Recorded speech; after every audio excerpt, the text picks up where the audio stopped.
Hi, this is Vanessa Gorman, and today I want to talk about Greek adjectives, the simplest of Greek adjectives, the ones with 3 and 2 endings. Now I'm going to lump in this chapter a few other things as well. I'm going to give you some basic numbers, and I want to talk about adjectives that also function as pronouns, demonstratives, reflexives, and some qualifying pronouns. So remember what you learned in Grammar 102. That is, adjectives match the noun they modify in gender, number, and case. Adjectives modify nouns as a rule. Anything that modifies an adjective is an adverb. So it can be a red car, that's an adjective, but a very red car, very would be the adverb.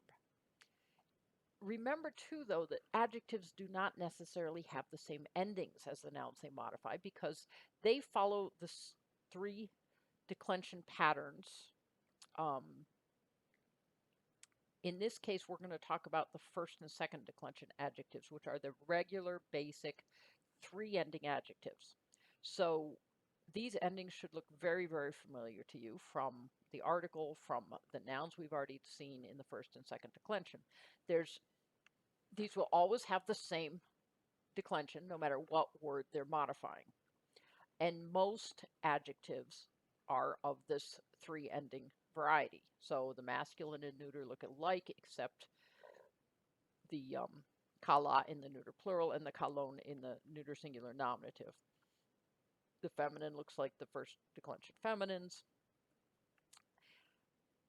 On the other hand, if it's modifying, say, polites, which is a masculine of the first declension, they're not going to have the same endings because you're going to use the masculine adjective to modify a masculine word, even though kalos is being declined as a second declension and polites is being declined as a first declension. Or if you've got a first declension noun like hemera, but it has the alpha stem throughout the singular, they're not going to quite match up either. So they're pretty easy to use.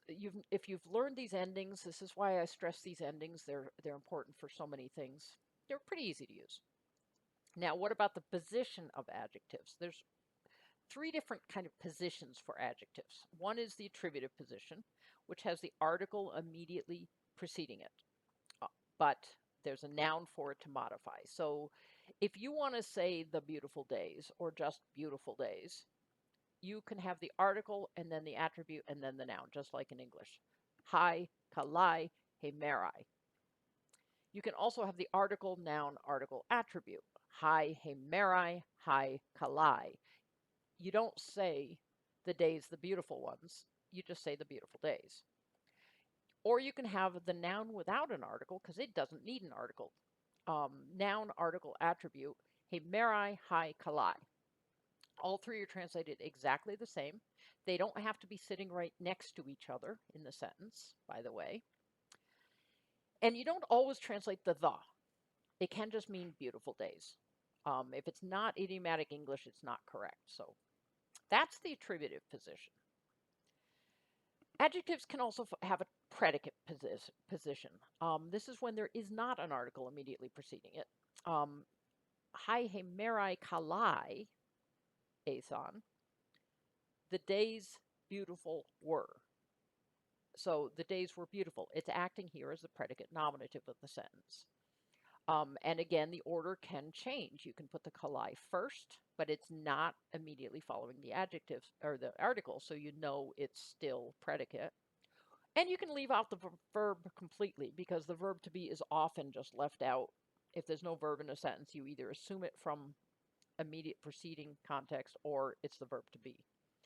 So all of these mean the same thing. The days were beautiful. The days are beautiful in the last case. It could be are or were.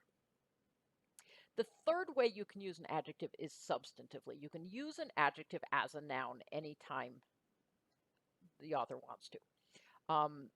This is when there is an article, but there is no noun for it to be modifying. So adjectives can stand alone with an article as substantives, acting as nouns. And sometimes this happens more often than they act as adjectives. And so they become nouns by simple use. They're not always labeled that way in the lexicon, but for example, hophilos occurs far more often as a noun than philos occurs as an adjective. And so when I see hophilos, my first impulse is it's a noun, friend. Some of them are listed as adjectives in the lexicon, but then in the longer meaning, it will say substantively equals. Hosumachos is an ally. Polemios is an enemy. On the other hand, something like aristos means best, and it's not necessarily used more often substantively um, than it is adjectively. So that I'm willing to keep as an adjective, just being used as a noun. So the best men were winning, the nobles. Um, Hieros is another one I would call a noun, even though it's an adjective. It simply means sacred, like hieroglyphs. In the neuter, to hieron means a ritual or a sacrifice. The priest is how you would translate the masculine, ho hieros, the holy man. Um, there's a very gray line between substantive adjectives and nouns. I'm going to give you 28 common three-ending adjectives. Notice that even though I say common, they're not that common. So these are not worth putting a lot of time and energy into. A few of them occur more than others. Agathos occurs a fair amount, mostly because we have this phrase, kalos kagathos, the beautiful and the good, which is a way of referring to a nobleman, or koloi kagathoi in the plural. Axioi, if something is axiomatic, that's where that comes from. It means worthy or sufficient. Aristos means best. It's actually a superlative. Autonomos is a two-ending adjective, so I should have labeled that. That's the only one on this list that occurs very commonly. Just means autonomous. Dikaios, just. Aikos, suitable or fair. Enantios, opposite, also shortened to antios. Epitadios, suitable or apt. Hieros, holy. Hikainos, sufficient or able. Hippikos, if you see this ikos ending, it usually means it's an adjective formed from a noun. So hippos we've seen is a horse. Hippikos is horse things, of a horse. The discipline of horsemanship would be hippika. Isos is equal to, that's where we get things like isosceles triangles. Iskouros, strong, and kachos, bad or evil. Kalos, we've already talked about. Koinos, common. This is where we get Koine Greek, the common Greek, and we get the word coin from it. Nautikos is that ekos ending of the sea. Oligos occurs very commonly, meaning few, right? Pistos, somebody trusted. Polemos is a war. Polemios is a hostile person. Therefore, I use it as a noun as the enemy. I label it as a noun. Prothumos is to have a lot of thumos. Your thumos is your heart. So if you've got prothumos, you're eager for something. You've got an eagerness. Proteros is a comparative form meaning before. Protos, first. Notice protos occurs very often, 113. Hysterios and hysteros mean next or later. Philos, loving or friendly, but much more often it just means a friend. Phaneros, it is clear, something is clear, or kalepos, something is difficult. You'll notice that some of these have a case usage, so some of these take different cases than just a regular accusative object or an additional case. So for example, oligos, the word few, commonly occurs with a partitive genitive. Few of the men, few of the soldiers, right? When you see few, you want to know few of what. Likewise, to be worthy of something, to be loving of something, to be eager of something, all take an objective genitive, the object of what you are worthy of or eager for. Enantios, opposite, or suitable, or hostile, take either a genitive or a dative, acting, and of course these are all going to be labeled as adverbs because they're modifying an adjective, but opposite to something or opposite of something, suitable to or of something, hostile to, an enemy of something. Proteros, hysterios, hysteros usually take a genitive of comparison. Later than. Previous. We say previous to in English, but they would say previous than in Greek. Sometimes they take a dative, like our previous to, but more often than not, it's a genitive of comparison. And often these words in particular are used substantively in time phrases, with something like hemera assumed. So te de hysteria is an easy way of saying on the next day, and everybody knows that there's a hemera assumed. Or just throw it into the accusative. Any adjective in the accusative acts like an adverb. So hysteron is just another way of just saying later. We've already seen this in the very first sentence of the Hellenica. Two ending adjectives, just like three ending adjectives, with the exception that the feminine doesn't get its own forms. So it's just very, very simple. These are usually compounds, like autonomos, right? If you're autonomous, we've got two words stuck together to make that word. Or adikos is the word just with the word not on the front of it, the alpha privative. And so these are very easy. If you see a word that seems to be a masculine adjective modifying a feminine, ask yourself, is this a compound? In which case it's perfectly fine. Second category of adjectives are numbers.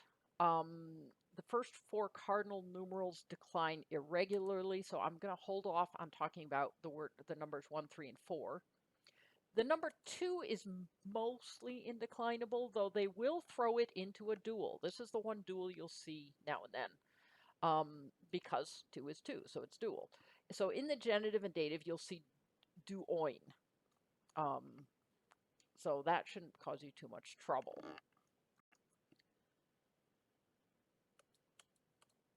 So the other cardinal numerals from 5 to 199 are indeclinable. Makes it simple. You don't have to worry about forms. Of these, 5 are fairly common. And they're kind of the 5 you'd expect. 10, deca, 20, ikosi, which has a movable nu on it, you'll notice. So it will add a nu if the next word begins with a vowel, so it doesn't contract. Triaconta 30 is very common because we're going to talk about the 30 tyrants quite a lot. Otherwise, it wouldn't have been on this list. Hekaton, a 100. Greeks like round numbers just like us. So these are pretty simple to learn. These, if you get into the teens, it's simply 3 and 10, 5 and 10. The most commonly occurring ones, as you can see, not going to give you too much trouble. So cardinal numerals are not much of a problem. Above 200, they just act like regular 3-ending adjectives. So kosioi are multiples of 100. Helioi means 1,000. Murioi is 10,000. We get the word myriad from this. Notice there is no singular on any of these because you can't have a singular 10,000. Numbers, not very difficult. Ordinal numbers are also 3-ending adjectives. They're very regular. There's not a problem. Protos is the one you're going to see the most. I've already listed it for you. Protos aon means it's a 3-ending adjective. And you can see that they're all straightforward. When you get into the high numbers, you see a lot of kostos and ostos. Don't see them that often, actually. You really don't. Dekatos, the 10th, because we talk about tithes sometimes, but it's not that common. One trick I do want to mention is that if you want to say roughly, the way you say roughly 100 is by adding the particle hos. Notice it's an enclitic. It doesn't have an accent on it. Actually, it's a proclitic. It means roughly when you hang it on a number. It has different uses in a sentence, but hung on a number, it's just a way of saying roughly, and it's an aux z. So let's review. We've got the attributive position immediately following an article, which is just a normal attribute, adjective. Predicate gives you the predicate nominative if it's not following the article. And substantive, if it's following the article but doesn't have a stated verb, it becomes the noun. It acts for the noun. Now, that's two categories we've gotten. Adjectives, 3 and 2 ending adjectives, and the numbers. The third category I want to talk about are adjectives that often also act as pronouns. And I'm going to slip in a couple of pronouns too. That is demonstratives, reflexives, and qualifying adjectives and pronouns. And we have 11 of these that basically decline as a 3 ending adjective. Let's look at these for the moment. 2 of them only occur as pronouns, alelon and heautu, of one another and of each other. So if you're going to attack each other, you would use alelon. Allos means other or another. So if you want to say he did other things, you would just throw it into the neuter. Photeros is both or either of 2. So you know if you see this word, there's 2 variables going on, just like heteros is one or the other of 2. Heterogeneous, it comes from this word. Autos we're going to talk about. That's the most common, as you can see, 1,277 uses, and it has a couple of different uses. Heautu is reflexive. We've already mentioned that. Hekastos, each. So each man did this. It gives you that distributive sense. Hekainos is that guy over there, as opposed to at the bottom, hutos, this man here, or hoda, this man here. And you'll notice many of these have rough breathings. Many of these have rough breathings. Monos, alone or only. Only he did this. Monos, right? We get monogamy from this, right? One or only. The vast majority of these are regular 3 ending adjectives. There's just a few odd little things. For example, 2 of them don't have on in the neuter singular. They have o. They've just lost that nu that you're used to seeing. But auto is not too confusing. Hekaino is not too confusing. Otherwise, they decline exactly like a 3 ending adjective. Okay? 2 of them don't have nominatives because they are reflexive in a way. Alelon, not as obviously so, but certainly heautu. Notice the rough breathing heautu is reflexive. It refers back to the subject of the sentence, so it cannot be the subject of the sentence. And the other one that looks odd but is actually very simple is hoda, that man there, often used in the courtroom of your opponent with a little bit of scorn. Hoda is simply the article with da stuck on it to emphasize it. So if you just look for the forms of the article, it's not a problem. The one that's a little bit odd is hutos, haute, tuto, because the root is actually toot, except in the feminine where it's tout. All but the nominative forms have the tau beginning them. And so other than that, they're fairly regular. If you just know the nominatives, you're fine. And notice we have rough breathings on those nominatives, the masculine and feminine. The only oddity in the rest of the declension is the feminine genitive plural grabs the masculine form. So instead of tautone, it's two-tone. Very straightforward. That guy there, that woman there, declined otherwise very regularly. Now, demonstratives, I said, can act as either adjectives or pronouns. Often, for example, they just stand in for he, she, it, they, a little bit stronger maybe. So you can use hekainos to mean him. Maybe you want to translate it that guy, but you might just say him, right? A lot of these you can just, they're just a strong form. And autos especially gets used in this way. So epempson autus eis lacedaemona. You don't have an express subject. There's nothing in the nominative, so you have to grab it from the verb. They sent autus, them, into Lacedaemonia. So it's not anything strange.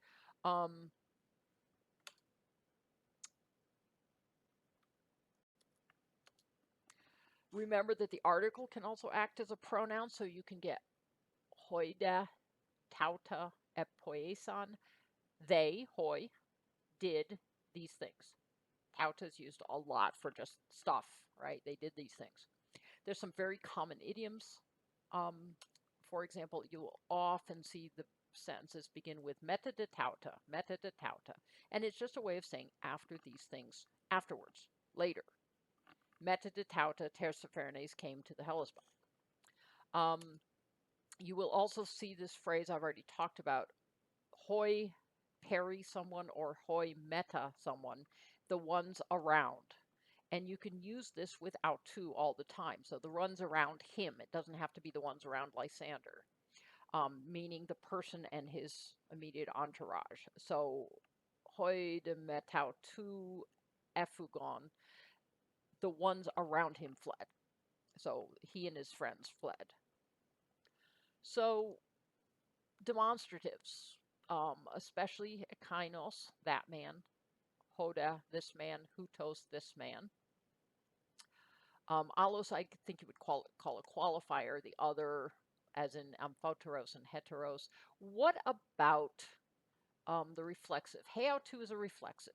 That means it refers to the subject of its clause, or the subject of its sentence if it's the main clause.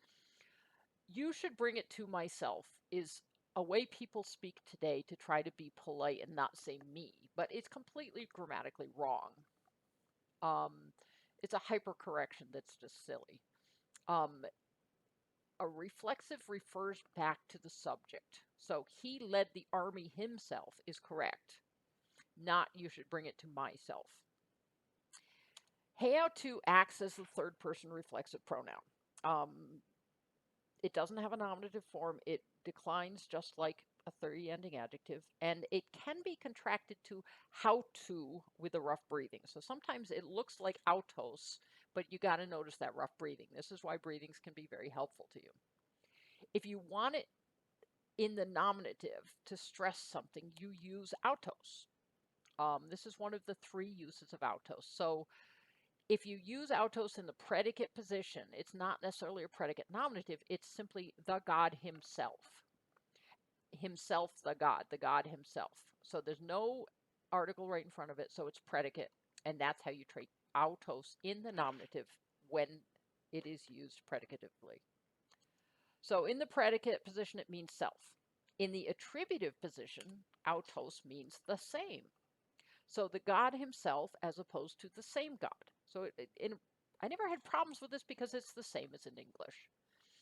And then alone in the nominative, it simply acts as the pronoun, but it gives it a little bit of emphasis. They held the land. Not very much emphasis. If they wanted to really emphasize it, it would be a kainoi or something like that, stronger.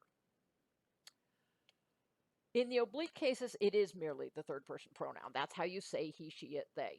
So they left her in Caria. Her could be the army, stratia, sorry. It could be a female person. It could be any singular feminine noun, and it will be clear from context, one would hope. So autos, to review, it can mean the same when it's attributive. The same general sailed away to Cyprus. When it's predicate, it means himself. The general himself sailed away into Cyprus in the nominative case. And then finally, it can be used by itself just to mean he. All right, one other note. Don't confuse Allah, meaning but, the sentence adverb, with Allah, other things. Accents can help you sometimes. So will positioning, but just be aware that they're easy to confuse. Okay, let's look at a few sentences quickly and just see how you deal with adjectives in the context of a dependency syntax tree. So, emachonto tois enantiois hoplitais. Now, they were fighting the hoplites.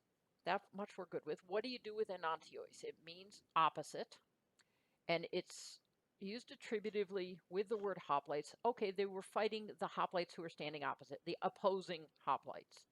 So you just label it as an attribute and hang it on the word hoplites just as articles are labeled as attributes and hang on their nouns. So it's just plain old modifying the noun. It's very straightforward. Likewise, on the next day, they fled. Hysteria is just modifying hemera, and so it's hanging as an attribute. If the word hemera had been left out, hysteria would be elevated to the role of the noun, and so it would be labeled as the adverb, and the te would hang off of it. Hoimende taut epoion. They truly did these things.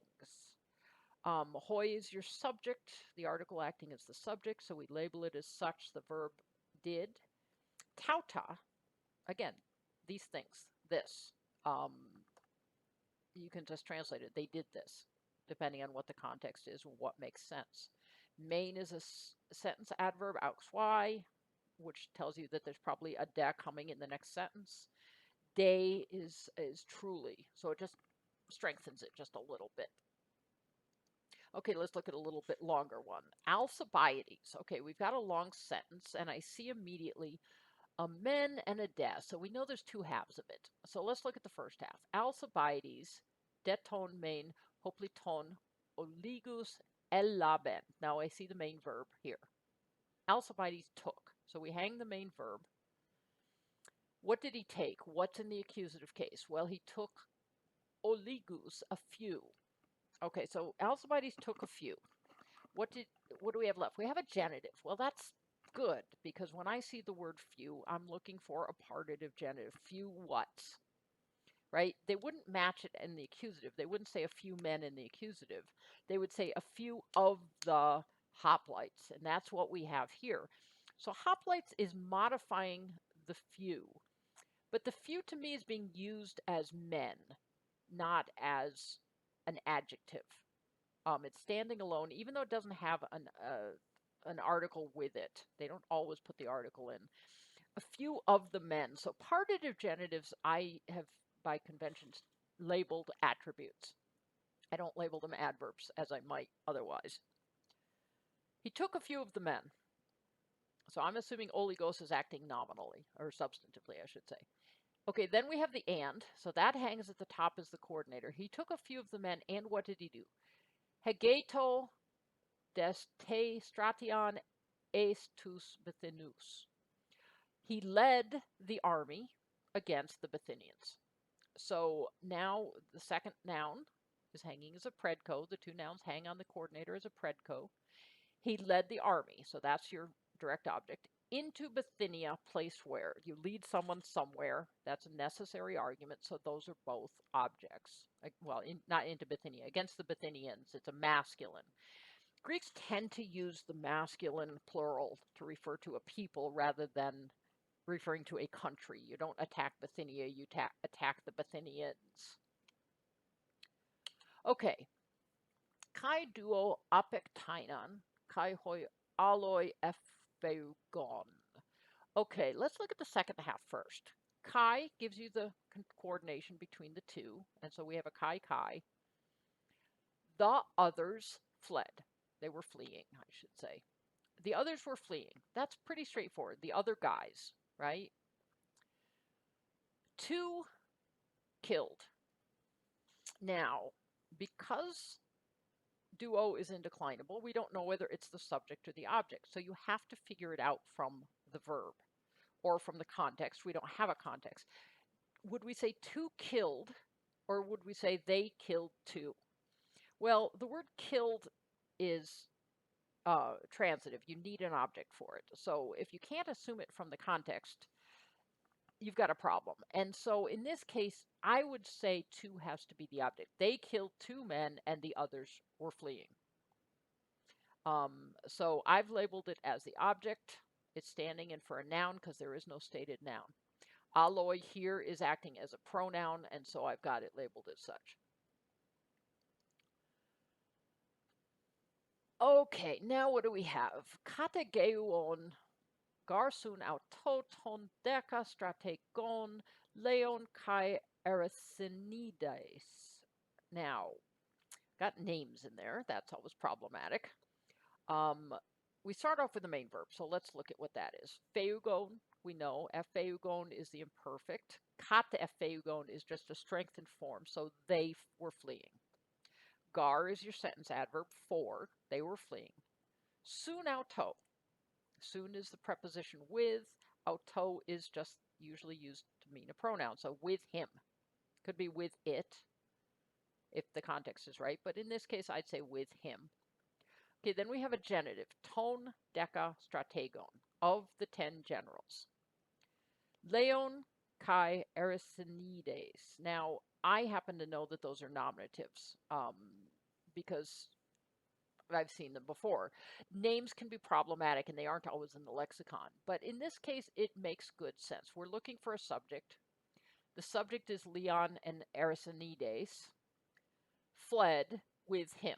That's your basic sentence. So we have Leon and Erycinides, Kai, joined with the conjunction, subject goes, fled with him. How they fled, it's a dative of manner, so it's labeled as an adverb. What do you do with the genitive? Well, of the 10 generals, these two fled. The rest didn't flee. So this is essentially a partitive genitive. And so partitive genitives just act as attributes. Now 10 modifies the generals, so it's an attribute of an attribute. All right. What about drassilis? Desun teautea stratia es Athenas katepleusa. So drassilis is your subject. That's easy. De is your sentence adverb. That's easy. Sun te aute stratia. There's a phrase. With the army. Which army? How do you take autos when it is attributive? The same army. So he with the same army. Es Athenas. The city of Athena is feminine plural, so that's into Athens, to Athens, place to which in the accusative was sailing, or sorry, had sailed. Eris, so sailed. We'll just say sailed. So Thrasyllus sailed to Athens with the same army. Okay, that's how you see aute. And with the army is an accompaniment, so that's an adverb. Place to which is the object. Aute is simply modifying stratia. What about a little variation on this? What if we change it ever so slightly? So now Thrasyllus de autos sunt te alle stratia es Athenas kate pleusa. We still have Thrasyllus sailed into Athens. So Thrasyllus sailed into Athens with an army. But now I've changed a couple of things. I changed this. So now it's with the other army, right? Allos means another or other. So if it's a pronoun, you say another guy, or in this case, the other army. And we have Thrasyllus autos. It's not ho autos Thrasyllus, the same Thrasyllus. Instead, it is Thrasyllus himself. So Thrasyllus himself was sailing into Athens with another army. Now let me put these two side by side so you can see them. If the autos is modifying the army and it's in attributive position, it means the same one. If it is not in attributive position, it means himself. Thrasyllus himself was sailing into Athens. All right, so that's the end of my examples here. I've given you some sentences to practice on.